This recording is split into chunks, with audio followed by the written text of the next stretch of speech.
Hello students, today in this video we are going to study about chapter number 7, that is atoms and molecules. So in this lesson we are going to study about what is an atom and what is molecule, and we are going to study about what is atomic mass and what is molecular mass, and then what is gram atomic mass and gram molecular mass, and we are going to study elaborately about Avogadro's hypothesis, and we are going to study about the atomicity of a molecule, and we are going to derive the relationship between vapor density and relative molecular mass, and we are going to study what is molar volume, and we are going to solve some problems based on the mole concept and the percentage composition. So we have already studied about this atom in our 9th standard itself. Yes. So in our 9th standard, we have studied about this atom in the atomic structure. So let us recall what we have studied in our 9th standard. So in our 9th standard, we have studied that the atom, it is the smallest particle of an element. It is the smallest particle of an element. So what is an element? It is a pure substance which contains only one kind of atoms or same kind of particles. So when you take this element, how we can understand this element? So consider a wall which is made up of bricks. So here we can see that the wall is made up of only one kind of particles or the same kind of particles, that is the bricks.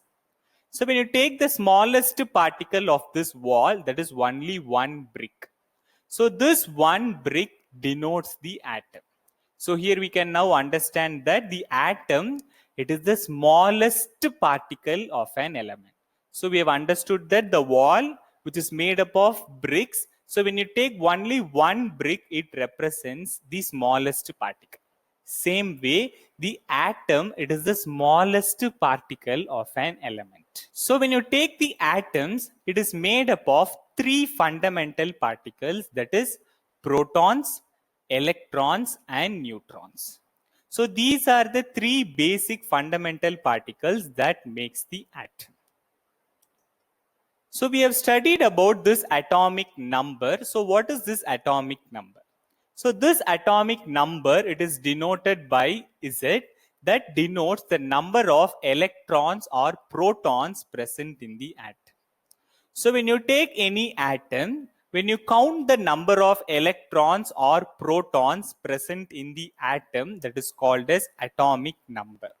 So here we can see that the carbon atom, here this green color, that is a negatively charged one, it is the electrons. So here when you count the number of electrons or protons present in the atom, that is called as atomic number. So here we are having the word or, that means the number of electrons or number of protons, means the number of electrons and number of protons will be equal. So when you count the number of electrons, it will be equal to the number of protons. So here we can see that there are 1, 2, 3, 4, 5, 6. 6 electrons. So the atomic number of this carbon atom is 6. So what is atomic number? It is the number of electrons or the number of protons present in the atom. So when you take this carbon atom, it is having 6 electrons. So it is having 6 protons. So the atomic number of this carbon atom, that is Z, it is equal to 6. So what is a mass number? So a mass number, it is denoted by the capital E. So it denotes that the total number of protons and neutrons present in the atom. So we know that the atom is made up of three particles, that is proton, electron and neutron. So when you count the total number of protons and neutrons present in the atom, it is called as the mass number. So we know that this protons and neutrons which is present at the center of the atom, that is the nucleus. So this nucleus contains the protons and neutrons. So when you count this protons plus neutrons, that gives the mass number. So this mass number A, it's nothing but it is the sum of protons as well as neutrons. So here we can see that the carbon atom, it is having 6 electrons, 6 protons and 6 neutrons. So when you take this mass number, that is A, it is the number of protons and the number of neutrons. So here we can see that there are 6 protons present in the carbon atom. So it is 6 plus there are 6 neutrons, it is present in the carbon atom.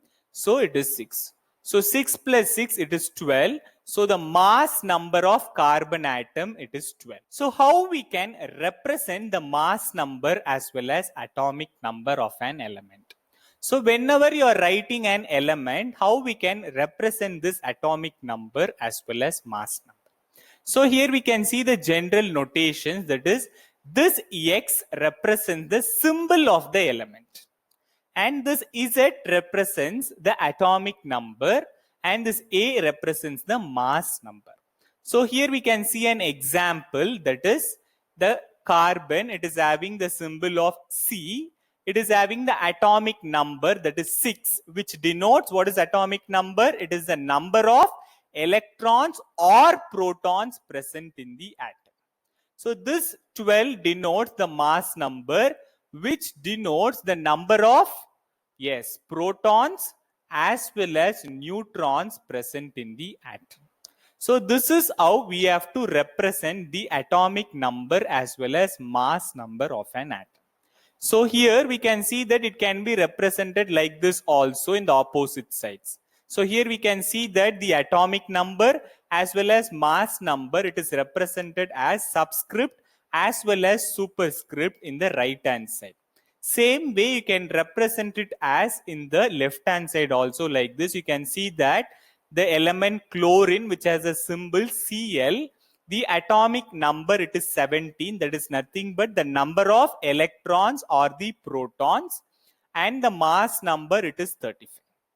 Same way we can write the representation like this, the symbol with the subscript on the left hand side, that is atomic number Z, and the superscript, which is the mass number. So you can represent either way the atomic number as well as the mass number. Next we are going to study about what is isotopes. So what are isotopes? So isotopes are the atoms of same element having same atomic number but different mass number. So when the atoms of same element, it is having same atomic number, and if it is having different mass number, it is called as isotopes.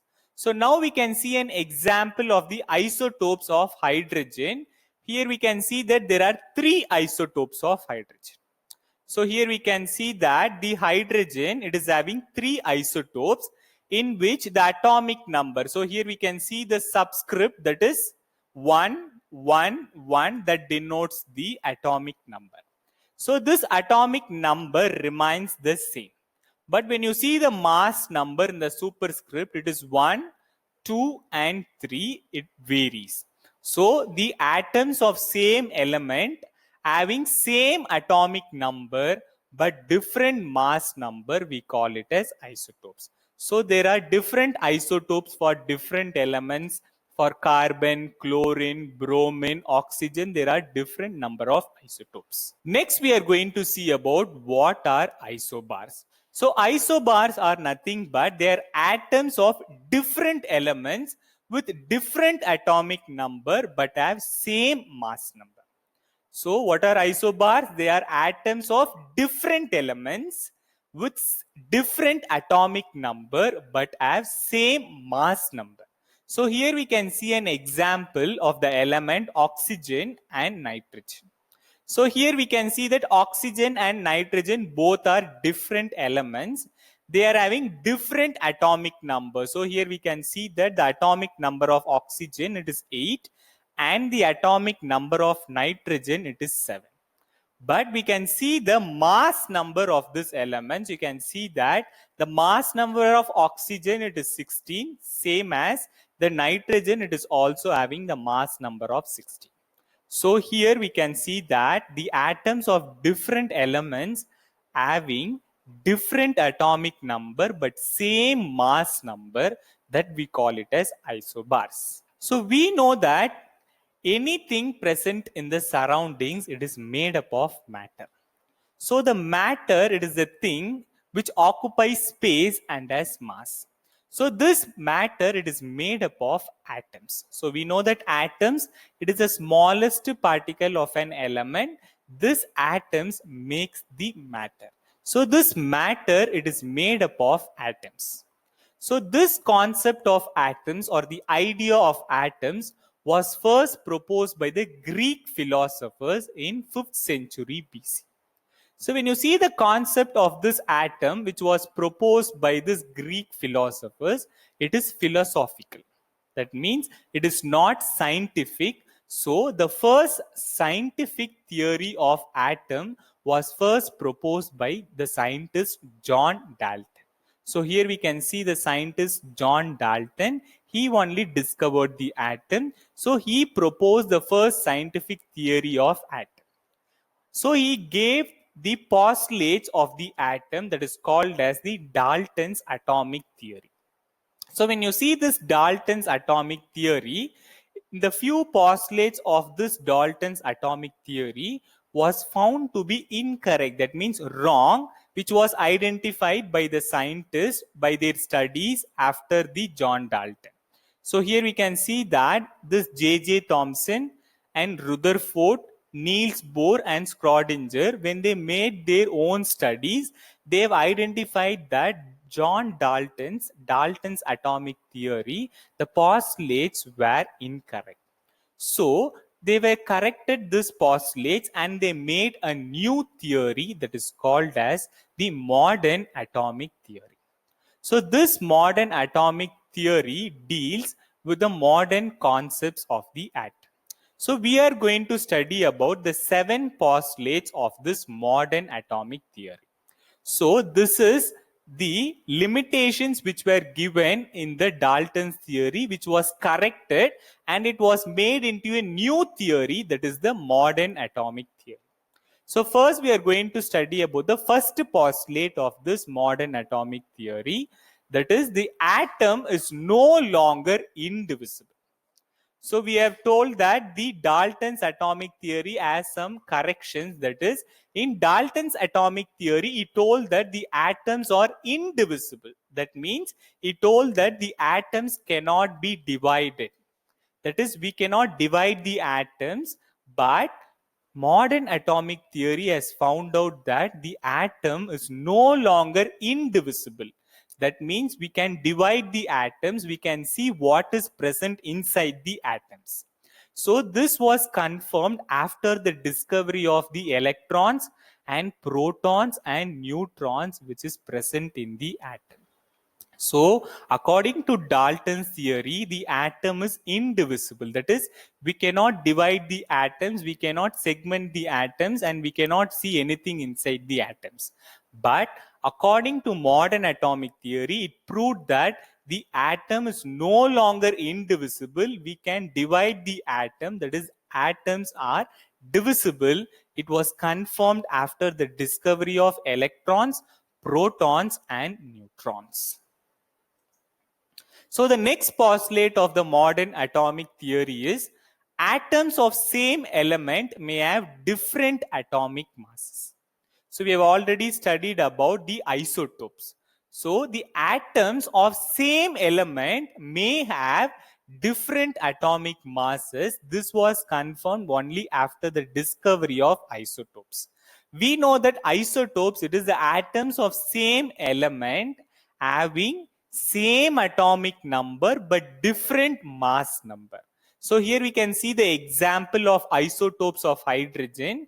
So the hydrogen, it is having the atomic number of 1, which is same, but we can see the mass number differs. So here we can see the mass number 1, 2 and 3.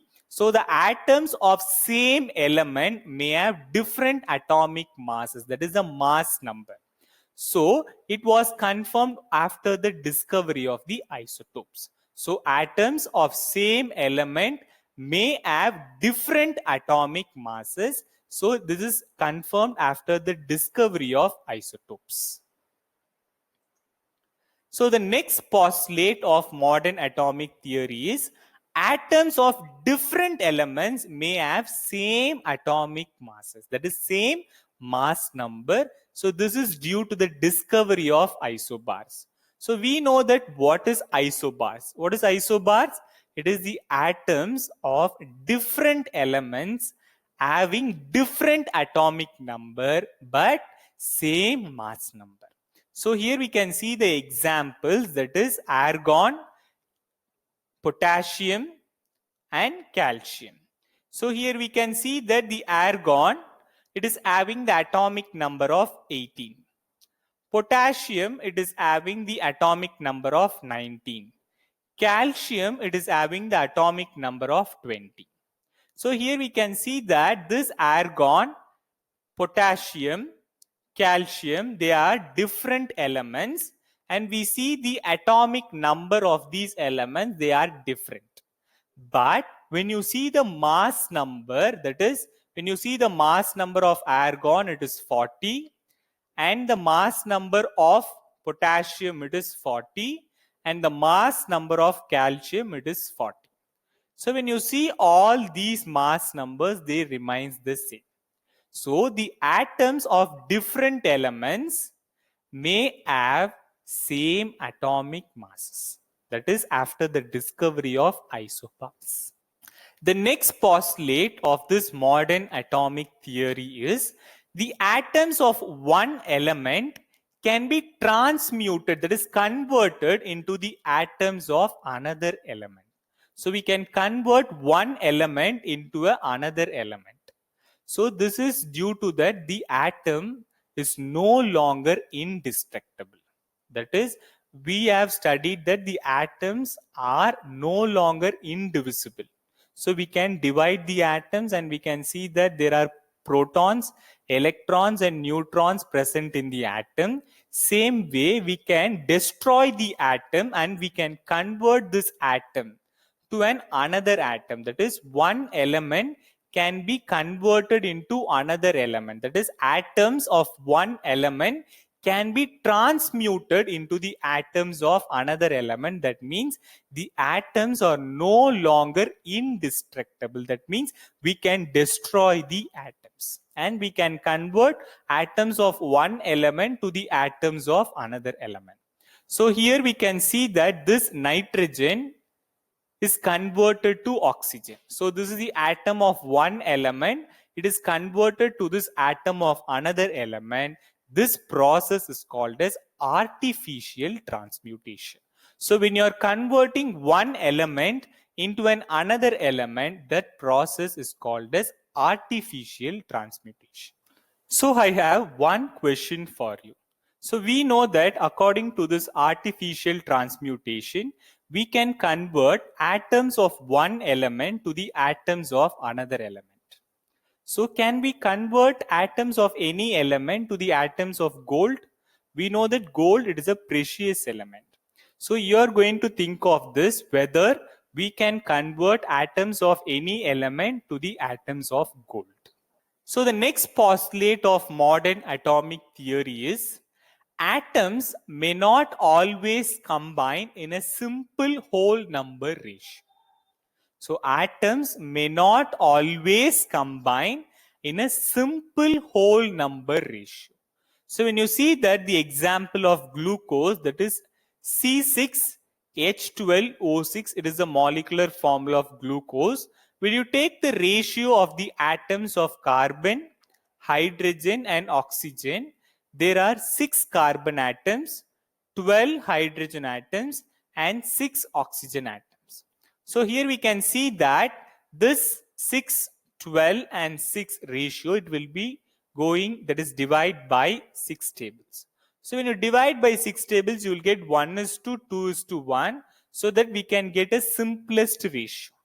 But When you take another example, that is sucrose, that is the formula C12H22O11. So when you see the ratio of the atoms, that is C is to H is to O, there are 12 carbon atoms and 22 hydrogen atoms and 11 oxygen atoms. So here we cannot simplify using a common factor. So atoms may or may not always combine in a simple whole number ratio. That is, some atoms may combine in a simple whole number ratio. Some may not combine in a simple whole number ratio. That is, some will be a complex ratio. We cannot divide it further. That is, we cannot make it as a simplest ratio. So the next postulate of this modern atomic theory is the atom, it is the smallest particle that takes part in a chemical reaction. So these atoms are the very, very smallest particle of an element that takes part in every chemical reaction so that it forms a new product. So the last postulate of this modern atomic theory is the mass of an atom can be converted into energy. That is, when you take the mass of the atom, we can convert that mass of the atom into an energy using the Einstein's equation, that is E is equal to mc square. So when you take the atomic power stations and nuclear power stations, we can see that the atom, it is the mass of the atom, it is getting destroyed and they are converting into energy. So the mass of an atom can be converted into the form of energy. So now we are going to see the postulates of this modern atomic theory as a glance.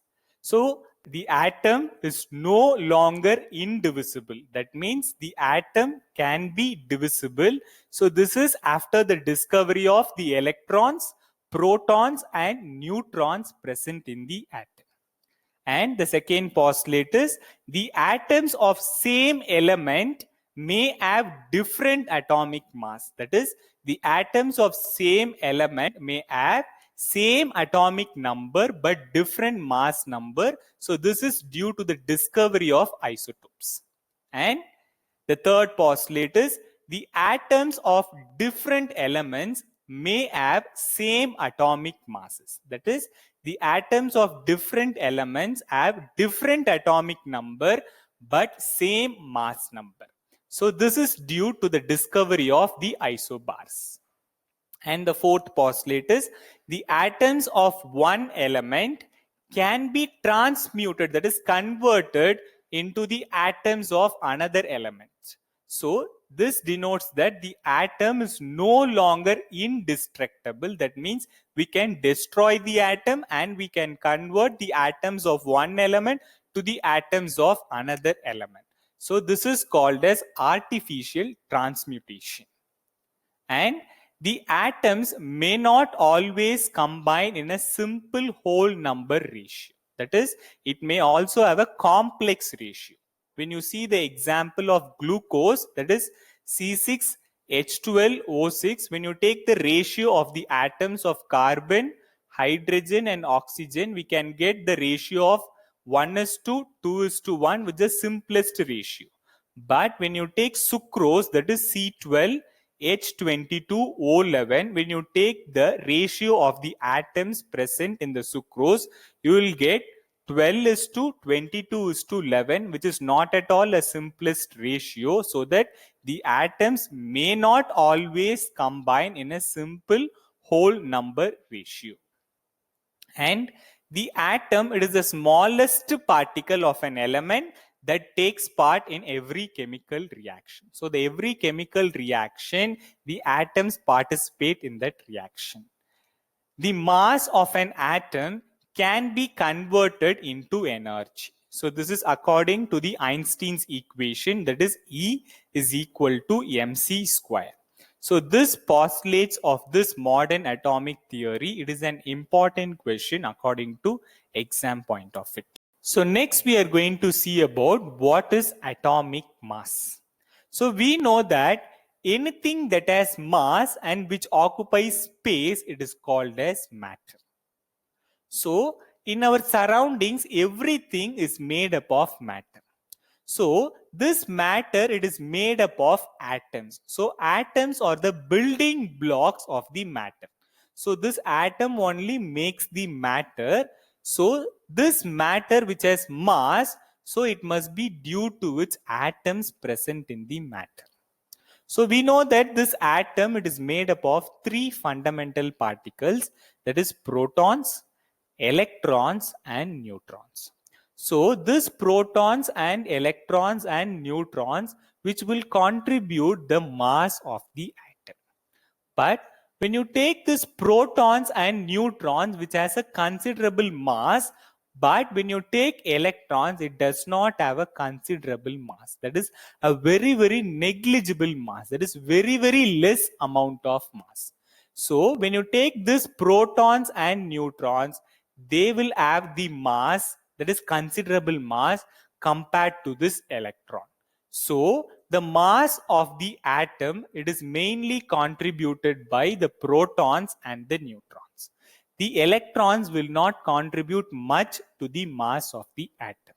So it is only mainly contributed by the protons as well as neutrons. So that the sum of the number of protons and neutrons of the atom is called its mass number. So we have already studied about mass number.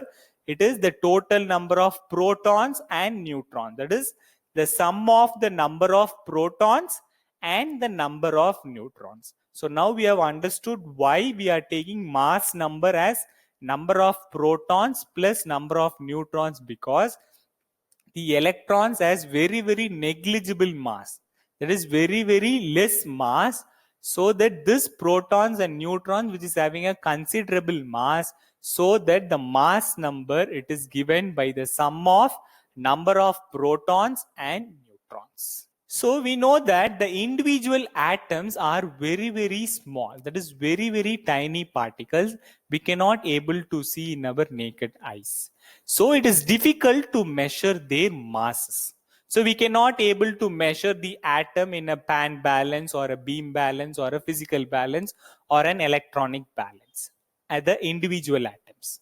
So when you take the mass of macroscopic materials, that is very bulk materials or big materials, it can be measured in terms of grams as well as kilograms. But when you take the mass of the atom, it is measured in terms of atomic mass unit, that is AMU. So we know that the mass of the bulk materials or the macroscopic materials, it will be measured in terms of grams and kilograms. But when you take the mass of the atom, it is measured in terms of atomic mass unit. So we will study about what is this atomic mass unit. So this atomic mass unit, it is nothing but it is a 1/12 of the mass of carbon 12 atom. So what is atomic mass unit? It is the 1/12 of the mass of a carbon 12 atom. So when you take the carbon 12 atom, it is having a mass. The 1/12 mass of this carbon 12 atom, it is considered as atomic mass unit. So consider a pizza.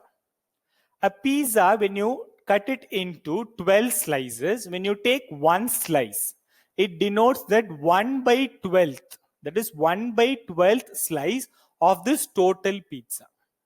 Same way, consider this pizza as a carbon atom, that is carbon 12 atom. So when you take that 1/12th part of this mass of the carbon 12 atom, that is called as atomic mass unit. So this atomic mass unit is denoted by the symbol U. So initially we are using AMU, but we are using U as the symbol. So when you take the mass of proton or the neutron, it is approximately equal to this one atomic mass unit. So today we have studied about the modern atomic theory. Before that, we have recalled what we have studied in our 9th standard. and we have studied about this, what is atomic mass and what is atomic mass unit. So in the next class, we will study about the relative atomic mass and the relative molecular mass and the Avogadro's hypothesis. Thank you.